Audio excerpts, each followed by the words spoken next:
Hello mga idol! Ito mga idol, gusto ko lang ho ipakita sa inyo kung paano ako maglinis ng ampalaya. Kinuha ko mga idol yung ampalaya na yung pinakita ko sa inyo na video na may bunga ho na maliliit. Kinuha ko ng mga idol kasi nga may mga uod. Kinuha ko na agad mga idol habang may mapipili pa ho na mauulam namin.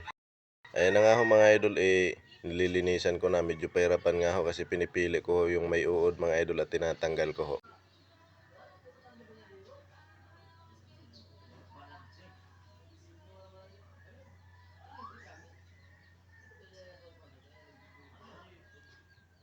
Ayan mga idol, medyo malapit ko na matapos yan. Isa na lang ho mga idol. Maraming salamat po sa inyong panonood. Pa-share naman po mga idol at pa-react na rin ho. At syempre, payakap na rin ho mga idol. Maraming salamat po sa inyong walang asawang suporta mga idol. Malapit na po tayong umabot sa 200k followers mga idol. Maraming salamat.